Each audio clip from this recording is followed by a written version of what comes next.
কিছুতেই কাটছে না শপথ জট। বিধানসভা উপনির্বাচনে জয়ী দুই তৃণমূল প্রার্থীর শপথ বাক্য পাঠ রাজভবনে করার সিদ্ধান্তে অন্য রাজ্যপাল সিভি আনন্দ বোস।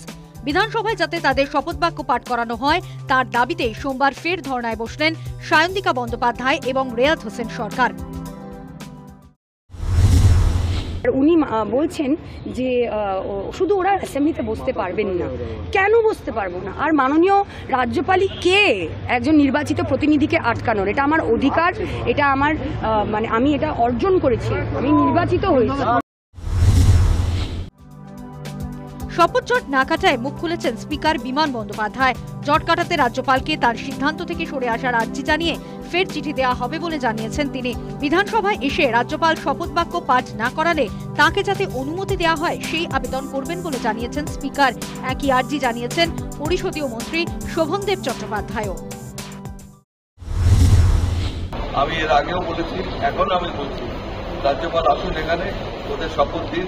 আর যদি ওনার আসতে অসুবিধা থাকে, পরিষদীয় গণতন্ত্রের যে কনভেনশন আছে সেই কনভেনশন মেনে স্পিকারকে অথরাইজ করুন, এটাই আমি ওনার কাছে বলবো।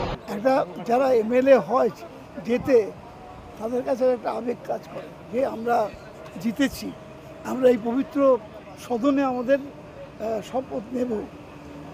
সেটার জন্যই তার রাজ্যপালের কাছে আবেদন করেছেন যে আপনার কাছেই আমরা নেব, কিন্তু আপনি এখানে এসে দিন, এখানে এসে আপনি দিন, তাহলে আমাদের পক্ষে এটা সম্মানেরও হবে এবং আমাদের যে আবেগ সেই আবেগটা পরিপূর্ণ হবে। এদিকে কোচবিহারের সংখ্যালঘু মহিলাকে বিবস্ত্র করে মারধরের ঘটনার প্রতিবাদে বিধানসভায় ধর্নায় বসল বিজেপি। আসানসোলের বিধায়ক অগ্নিমিত্রা পলের নেতৃত্বে বিজেপির মহিলা বিধায়করা সরকারকে নিশানা করে প্রতিবাদে সরব হন। বিধায়ককে আপনি কি দোষ দেবেন?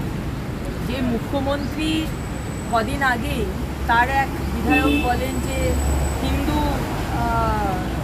হিন্দুদের কচু কাটা করে ভাগীরথীর জলে ভাসিয়ে দেওয়া হবে, তখন মুখ্যমন্ত্রী কি কোনো স্টেটমেন্ট দিয়েছিলেন?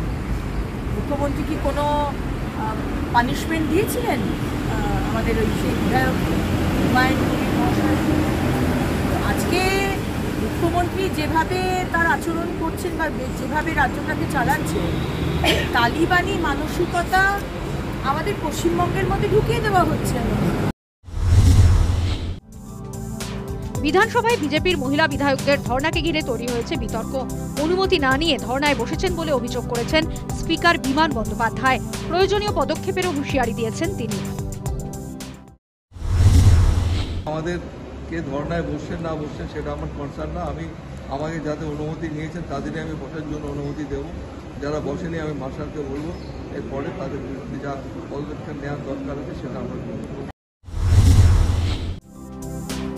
দুপক্ষ নিজেদের সিদ্ধান্তে অনড় থাকায় শপথ জট কবে কাটবে তা নিয়ে তৈরি হয়েছে জল্পনা। এরই মধ্যে বিধানসভায় বিজেপি ধর্নাকে কেন্দ্র করে উত্তেজনার পারদ চলতে পারে বলে আশঙ্কা ওয়াকিবহল মহলের একাংশের। News time.